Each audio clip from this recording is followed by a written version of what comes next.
Hi guys, welcome to my channel education file. आप हमारे channel को सब्सक्राइब कर सकते हैं बीएड एंड टीचिंग एग्जाम से रिलेटेड वीडियोज के लिए। प्लेलिस्ट में बहुत सारे वीडियोज हैं और अगर आपको कोई वीडियो सर्च करना है तो आप यहाँ पे जाके सर्च कर सकते हैं और जाते जाते बेल आइकन दबाना ना भूलेगा। Hi guys, welcome to my channel education file. और आज इस वीडियो में हम पढ़ेंगे एनसीईआरटी साइंस 8th क्लास की बुक से चैप्टर नंबर 18 जो कि है pollution of air and water. ठीक है, तो बिल्कुल सिंपल सा टॉपिक है और अगर आपने टीजीटी साइंस के लिए अप्लाई किया है तो आप ये वीडियो देख सकते हो।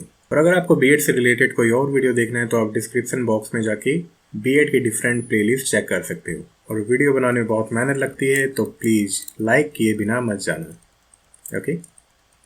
या कोई सजेशन हो तो वो भी दिए बिना मत जाना, ठीक है? चलो, तो सिंपल सा टॉपिक है, स्टार्ट करते हैं। तो एयर पॉल्यूशन के बारे में पहले पढ़ते हैं, उससे पहले हमें पढ़ना पड़ेगा एयर के बारे में। तो हमने पिछले चैप्टर्स में ये पढ़ा था, एयर में क्या होती है, 20% ऑक्सीजन होती है, नाइट्रोजन होती है अप्रोक्सीमेटली 78%, कार्बन डाइऑक्साइड होती है 0.04%। आप ये चार्ट देख सकते हो इसके लिए, ठीक है? और एयर में क्या होते हैं, एयर में होते हैं वाटर वेपर्स भी, ठीक है, ओस की बूंदें। और एयर को कहा जाता है पॉल्यूटेड या दूषित कब, जब उसमें अनवांटेड सब्सटेंस आ जाते हैं, ठीक है, अनचाहे पदार्थ आ जाते हैं और वो हवा को दूषित कर देते हैं। पॉल्यूटेड एयर ना तो प्लांट के लिए अच्छी है और ना ही एनिमल्स के लिए अच्छी है, ठीक है। चलो, अब एयर पॉल्यूट कैसे होती है, कैसे पॉल्यूशन होता है एयर का? वो होता है एयर पॉल्यूटेंट के जरिए, दूषित पदार्थ के जरिए, ठीक है। तो हवा में क्या है, बहुत सारे सब्सटेंस हैं जो कि कंटेमिनेट कर देते हैं, एयर को दूषित कर देते हैं। जैसे कि नेचुरल सब्सटेंस हैं या नेचुरल सोर्स हैं, जैसे कि वोल्केनोज, फॉरेस्ट फायर्स हो जाती हैं, मतलब जंगल में आग लग जाती है, और ये सभी क्या हैं, हवा के साथ मिलके उसको पॉल्यूट कर देते हैं। मैन मेड सोर्स क्या हैं, फैक्ट्रीज हैं, चिमनी हैं, ऑटोमोबाइल्स हैं, मतलब जो भी गाड़ियों से धुआं निकलता है ना, वो भी एयर को पॉल्यूट करता है। फायर वुड यूज करते हैं, लकड़ी जलाते हैं हम, वो भी पॉल्यूट कर देता है हवा को। और किसी भी तरह की बर्निंग या जलना क्या है, वो हवा को दूषित कर देता है, ठीक है। ये सभी पॉल्यूटेंट हमारी सेहत के लिए बिल्कुल भी अच्छे नहीं है, ठीक है। चलो, अब व्हीकल्स कैसे पॉल्यूट करते हैं? तो व्हीकल बेसिकली जब उसमें फ्यूल जलता है, जब उसमें पेट्रोल या डीजल जलता है, तो उसके इनकम्प्लीट बर्निंग से क्या होता है, कार्बन मोनोऑक्साइड बनती है, CO2 गैस रिलीज होती है, NO2 रिलीज होती है और स्मोक भी निकलता है बहुत सारा, मतलब धुआं में क्या है, डिफरेंट टाइप्स ऑफ केमिकल्स हो सकते हैं, ठीक है। कार्बन मोनोऑक्साइड बेसिकली कब बनती है, जब incomplete burning of fossil fuels होता है, ठीक है। जब भी जीवाश्म को हम जलाते हैं और उसमें इनकम्प्लीट बर्निंग होती है, इनकम्प्लीट कंबसन होता है, तब क्या है, कार्बन मोनोऑक्साइड रिलीज होती है, ठीक है। कार्बन मोनोऑक्साइड ऑक्सीजन से भी ज़्यादा एफिनिटी रखता है हीमोग्लोबिन के साथ बाइंड करने की, ठीक है। इसलिए कभी भी गर्म कमरे में अंगीठी या लकड़ी जला के नहीं सोना चाहिए। क्यों? क्योंकि कार्बन मोनोऑक्साइड बन जाएगी और आदमी सोते सोते मर सकता है, ठीक है। आजकल न्यूज़ भी काफ़ी आई थी कि बंद कमरे में किसी ने आग जला रखी थी, कोई लकड़ी जला के सेक रहा था और वो सुबह मरा पाया। चलो, देन है स्मोक। स्मोक क्या होता है? ये होता है smoke plus fog. Basically smoke में होता क्या है, ऑक्साइड्स होते हैं नाइट्रोजन के और ये कंबाइन कर जाते हैं किसके साथ, एयर पॉल्यूटेंट के साथ और फोग के साथ, ठीक है, और ये बना देते हैं स्मोक। स्मोक बेसिकली बनती है सर्दियों में, ठीक है। स्मोक बिल्कुल भी अच्छी नहीं है, स्मोक से बहुत ही ज़्यादा प्रॉब्लम हो सकती है, रेस्पिरेटरी प्रॉब्लम हो सकती है, कफिंग हो सकती है, अस्थमा पेशेंट के लिए बहुत ही हानिकारक है या अस्थमा भी कॉज कर सकती है, ठीक है, और स्नीजिंग भी कॉज कर देती है, मतलब एलर्जी कॉज कर देती है ये। चलो, देन है पेट्रोलियम रिफाइनरी के बारे में। तो जब पेट्रोलियम को रिफाइन किया जाता है तो सल्फर डाइऑक्साइड मतलब SO2 एंड नाइट्रोजन डाइऑक्साइड मतलब NO2 निकलती है, ठीक है। इसका पॉल्यूशन कॉज करती है ये। SO2 क्या करता है, जो SO2 है वो जब पावर प्लांट में कोयले को जलाया जाता है तब भी रिलीज होता है, ठीक है। और ये क्या करता है, परमानेंट लंग डैमेज कर देता है, ठीक है, और respiratory problems of course cause करता ही है। तो इन सभी चीज़ों को याद रखना। अदर पॉल्यूटेंट क्या है, क्लोरोफ्लोरोकार्बन्स भी बहुत बुरा होता है। ये पहले फ्रिज में यूज होता था, AC में यूज होता था और एरोसोल्स में यूज होता है। एरोसोल्स क्या होते हैं, जो डिओड्रेंट नहीं होते ना, स्प्रे होते हैं, उनमें यूज होता था ये। अब ये करता क्या है, देखो ये बहुत अच्छा मैंने आपके लिए वो बनाया डायग्राम। देखो क्लोरोफ्लोरोकार्बन एक्चुअली क्या है, CFC है। तो इसमें कार्बन के साथ क्या है, फ्लोरीन भी अटैच होता है और 3 क्लोरीन एटम अटैच होते हैं, ठीक है। जब यूवी रेज आती हैं तो ये क्या होता है, यूवी रेज एक क्लोरीन को अलग कर देती है, ठीक है, एक क्लोरीन के एटम को अलग कर देती हैं। फ्री हो गया क्लोरीन, कुछ भी कर सकता है, फ्री है। ओजोन को क्या करता है, ये ओजोन होती है O3, ठीक है। क्लोरीन एक ऑक्सीजन के साथ बाइंड कर जाता है, ठीक है। यहां पे ये बना देता है क्लोरीन मोनोऑक्साइड। क्लियर है। अब ये क्या है, O2 है, गैस है, ये अलग चली जाएगी, सिंपल। यहां पे क्लोरीन मोनोऑक्साइड है। अब क्या होगा, जो ऑक्सीजन फ्री ऑक्सीजन प्रेजेंट है हमारे स्ट्रेटोस्फेयर में, वो इस पे बाइंड करेगी, ठीक है, क्लोरीन मोनोऑक्साइड पे बाइंड करेगी और ये फिर से क्या बन जाएगा, O2 बन जाएगी। O2 फिर से फ्री हो गई है, क्लोरीन भी फ्री है, ये फर्दर डैमेज करेगा ओजोन को, ठीक है। तो CFC कैसे डैमेज करता है इसको याद रखना, इंपॉर्टेंट नहीं है, फिर भी एक नॉलेज के लिए मैंने बता दिया, आपको पता होना चाहिए कि बेसिकली CFC कैसे ओजोन को अफेक्ट करता था। चलो देन है ताजमहल के बारे में बताया इसमें चैप्टर में। तो ताजमहल आजकल येलो हो रहा है, ठीक है, उसका जो मार्बल है वो पीला पड़ रहा है। क्यों, क्योंकि ताजमहल आगरा के पास क्या है, मथुरा रिफाइनरी है और उसमें से ऑफकोर्स हमने पढ़ा अभी पीछे, उससे SO2 रिलीज होती है और नाइट्रोजन डाइऑक्साइड रिलीज होती है। अब ये एसिड रेन बनाते हैं, कैसे, SO2 जब पानी के साथ रिएक्ट करता है तो वो बना देता है सल्फ्यूरिक एसिड, और नाइट्रोजन डाइऑक्साइड जब पानी के साथ रिएक्ट करता है तो वो बना देता है नाइट्रिक एसिड। अब ये क्या करते हैं, रेन की फॉर्म में गिर जाते हैं, जिसको कहते हैं एसिड रेन, मतलब अम्लीय वर्षा, ठीक है। अब जब एसिड रेन होता है तो ये कोरोजन कोज कर देता है मार्बल का, वाइट संगमरमर का, सफ़ेद संगमरमर का, और इस पर्टिकुलर कंडीशन को कहते हैं मार्बल कैंसर। चलो, तो सुप्रीम कोर्ट ने क्या किया ना, काफ़ी साल से ये कि ताजमहल के आसपास कोई भी फ्यूल वाले व्हीकल यूज नहीं होंगे। वहाँ पे क्या है, क्लीनर फ्यूल है, बैटरी के व्हीकल है, और अगर फ्यूल यूज भी होगा तो वो क्या होगा, अनलेडेड फ्यूल होगा, ठीक है, उसमें लेड नहीं होगा। चलो देन है ग्रीन हाउस इफेक्ट। तो बेसिकली ग्रीन हाउस इफेक्ट क्या होता है, देखो सन से हीट आती है रेडिएशन की फॉर्म में, अब वो इससे टकरा के अर्थ की सरफेस टकरा के बाहर जाना चाहती है, ठीक है। लेकिन हमारे एटमॉस्फेयर में ग्रीन हाउस गैसेस होती हैं जो कि इसे जाने नहीं देती और रिफ्लेक्ट कर देती हैं, ठीक है। अब क्या है, यहाँ तक तो ठीक है, लेकिन हमारे एनवायरनमेंट में अब क्या है, जो CO2 है या ग्रीन हाउस गैसेस हैं वो बहुत ज़्यादा इंक्रीज हो गई हैं। Getting my point.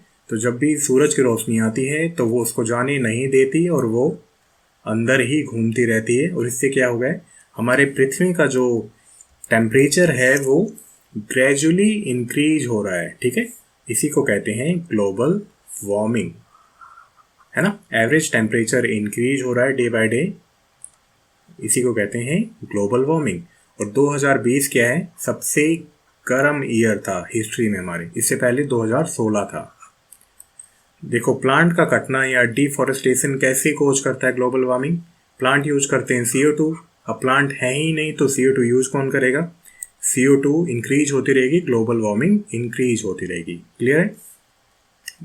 Global warming के लिए या ग्रीन हाउस गैसेस और कौन सी है, मीथेन, CH4, नाइट्रस ऑक्साइड और वाटर वेपर्स भी काम करते हैं जी ग्रीन हाउस गैसेस या ग्लोबल वार्मिंग को इंक्रीज करते हैं। चलो देन है नासा का एक Goddard institute for space studies है जिसको कहते हैं GISS। 1950 से 1980 तक टेम्परेचर था हमारे अर्थ का 14 डिग्री सेल्सियस, ठीक है। 2017 में कितना था, 14.9। तो you can see 1 degree temperature increase हो गया है, एवरेज टेम्परेचर इंक्रीज हो गया है, और ये बहुत ही ज़्यादा प्रॉब्लमेटिक है फ्यूचर जनरेशन के लिए और हमारे लिए भी, क्योंकि ग्लेशियर्स बहुत तेज़ी से मेल्ट हो रहे हैं और सी लेवल इंक्रीज हो जाएगा और बाढ़ आना बहुत कॉमन सी बात है।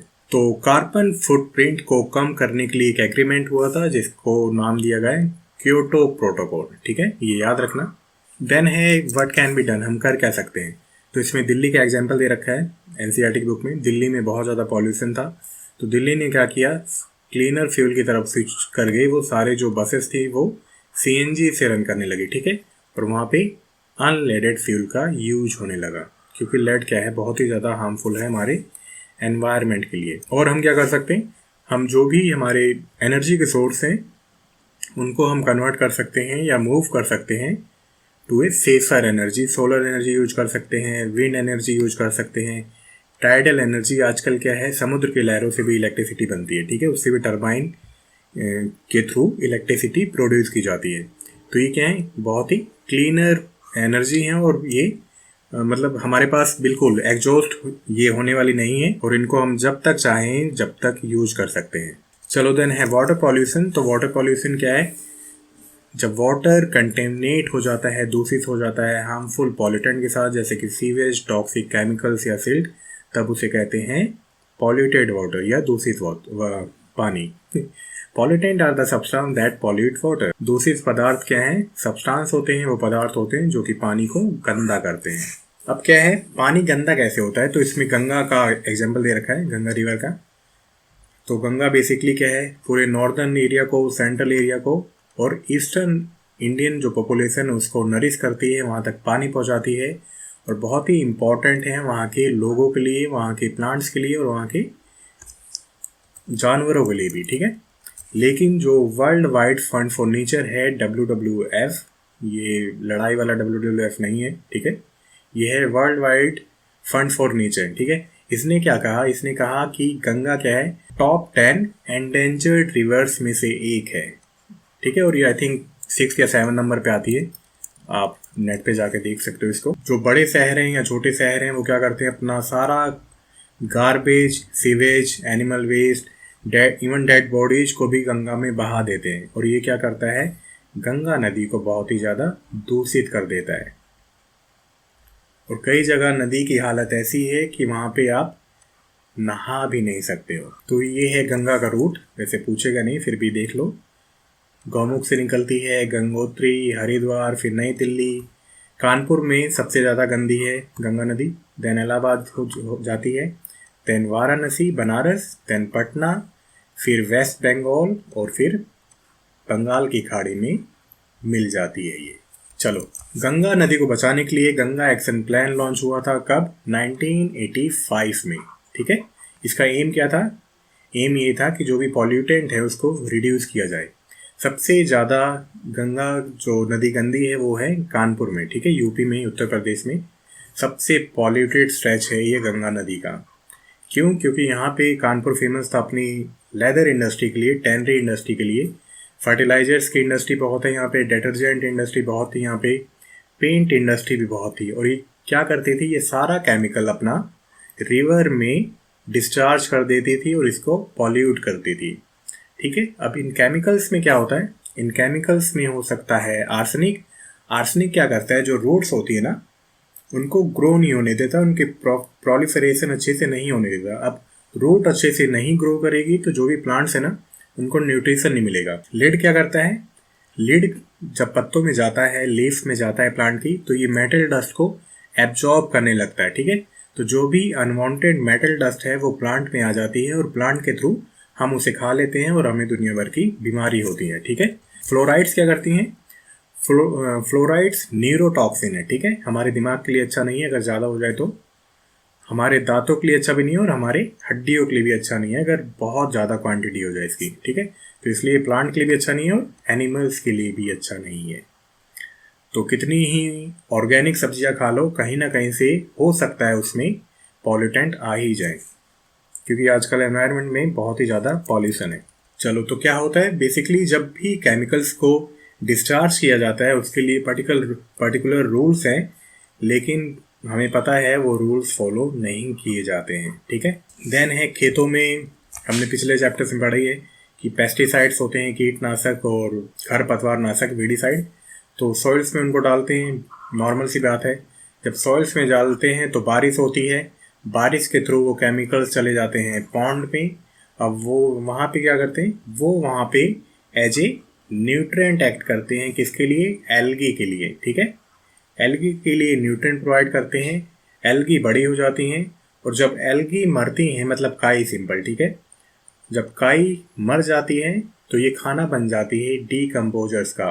उसमें हो सकते हैं बैक्टीरिया हो, फंगस हो, जो भी हो, डीकम्पोजर्स। अब क्या करेंगे, इसको खाएंगे, मरी हुई एल्गी को। अब जब डिकम्पोजर इसको खाएंगे तो ये बहुत सारी ऑक्सीजन यूज करेंगे, ठीक है। और क्या होगा, जो भी बाकी एक्वेटिक एनिमल है ना, उनके लिए ऑक्सीजन की कमी हो जाएगी और वो मर जाएंगे। आई होप समझ गए होगे आप लोग। तो वीडियो लाइक करके जाया करो यार, बहुत ही ज़्यादा मेहनत लगती है कंटेंट बनाने में। कोई भी यूट्यूबर आपके लिए बहुत ही ज़्यादा मेहनत करके वीडियो बनाता है, ठीक है। पानी को चेक करने का सबसे अच्छा तरीका क्या है, अगर पानी में कॉलीफॉर्म है ना, कॉलीफॉर्म वो बैक्टीरिया होते हैं जो कि हमारी इंटेस्टाइन में रहते हैं, ठीक है। कॉलीफॉर्म हो सकते हैं ई कोलाई, क्लैप्सिला, सिट्रोबैक्टर और भी बहुत सारे कॉलीफॉर्म होते हैं। अगर ये पानी में है, इट्स मीन कि पानी किससे दूषित है, हमारे मल मूत्र से दूषित है, उसमें फीकल मटेरियल ऐड है। सबसे अच्छा तरीका यही है कि कॉलीफॉर्म को हम चेक कर सकते हैं, पता लगा सकते हैं उसमें कॉलीफॉर्म है। अगर कॉलीफॉर्म है पानी में तो इट्स मीन कि पानी बहुत ही ज़्यादा गंदा है, पीने लायक नहीं है। हॉट वाटर भी क्या है, पॉल्यूटेंट की तरह एक्ट करता है, ठीक है। बहुत सारी इंडस्ट्री होती है जहाँ पे गर्म पानी का यूज होता है, तो नदियों में गर्म पानी डिस्चार्ज कर देते हैं। उससे क्या है, टेम्परेचर इंक्रीज हो जाता है पानी का, और कोई भी प्लांट, कोई भी एनिमल एक ऑप्टिमल टेम्परेचर पे रहता है, ठीक है। जैसे हम 37 डिग्री हमारा बॉडी टेम्परेचर है, बहुत ज़्यादा हो जाएगा तो हम इनएक्टिव हो जाएंगे या मर सकते हैं। तो प्लांट या एनिमल के साथ भी यही होता है, जब पानी में गर्म वाटर डाला जाता है तो एनिमल्स उसके प्रति सर्वाइवल नहीं दिखा पाते, ठीक है। सर्वाइव नहीं कर पाते तो वो मर जाते हैं और फिर फूड चेन डिस्टर्ब हो जाती है। चलो पोर्टेबल वाटर की बात है, तो पोर्टेबल वाटर कौन सा होता है, the water which is suitable for drinking, उसको कहते हैं पोर्टेबल वाटर। ये पॉइंट्स याद रखना। चलो देन एक और पॉइंट है एनसीईआरटी बुक में कि 25% लोग ऐसे हैं जिनके पास सेफ ड्रिंकिंग वाटर का एक्सेस नहीं है।